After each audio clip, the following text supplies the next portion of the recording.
যারা নাম্বার করা জিক্সার খুঁজছিলেন এই বাইকটা কিন্তু তারা অনায়াসে দেখে নিতে পারেন আমাদের শোরুমে এসে। আজকেই কিন্তু কালেকশনে আসছে এই বাইকটা, Suzuki Gixxer monotone classic yellow colour, বগুড়ার 2 বছরের রেজিস্ট্রেশন করা ফুল ফ্রেশ বাইক। রেনকনের লোগোটা আপনারা দেখতে পাচ্ছেন এখানে। বাইকের কিন্তু কোনো প্রকার অ্যাক্সিডেন্ট হিস্টোরি নাই, প্রথম মালিকের বাইক, এখনও দ্বিতীয় হাত হয় নাই। যে দিক থেকে দেখেন না কেন কোনো দাগ স্পট কিন্তু আপনারা খুঁজে পাবেন না, সব দিক থেকে কিন্তু একদম নিট অ্যান্ড ক্লিয়ার কন্ডিশনে আছে।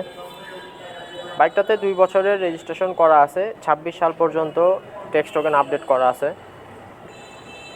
যারা বাজেট দামের মধ্যে বাইক নিতে চাচ্ছিলেন তারা এই বাইকটা দেখে নিতে পারেন। এখানে মিটারটা দেখানো হচ্ছে, দেখতে পাচ্ছেন 4000 কিলোমিটার। বাইকের সাথে 2টা চাবি এবং যাবতীয় ডকুমেন্ট কিন্তু আমাদের কাছে রেডি অবস্থাতে আপনারা পেয়ে যাবেন। টায়ার কন্ডিশনটা যদি দেখানো হয়, দেখতে পাচ্ছেন টায়ারে কিন্তু এখনও বিট লাইন দেখা যাচ্ছে স্পষ্টভাবে। এটা হচ্ছে সামনের ফ্রন্ট ডিস্ক, কোনো অ্যাক্সিডেন্ট হিস্টোরি কিন্তু এই বাইকটার নাই। এই বাইকটা সম্পর্কে আরও বিস্তারিত জানতে অবশ্যই আপনারা আমাদেরকে কল করবেন স্ক্রিনে দেখানো নাম্বারে, অথবা বাইকটা দেখতে সরাসরি চলে আসবেন আমাদের শোরুমে। আমাদের শোরুমের ঠিকানাটা হচ্ছে মাটিডালি বাজার, বগুড়া সদর, বগুড়া, এবং আমাদের শোরুমের নামটা হচ্ছে আলামিন মোটরস। আর যারা আসতে পারবেন না তারা অবশ্যই আমাদেরকে স্ক্রিনে দেখানো নাম্বারে কল করে কুরিয়ারের প্রসেসটা আমাদের থেকে জেনে নেবেন। আমরা কিন্তু সারা বাংলাদেশে কুরিয়ারের মাধ্যমে যে কোনো জেলায় বাইক পাঠাতে পারবো ইনশাল্লাহ। ধন্যবাদ।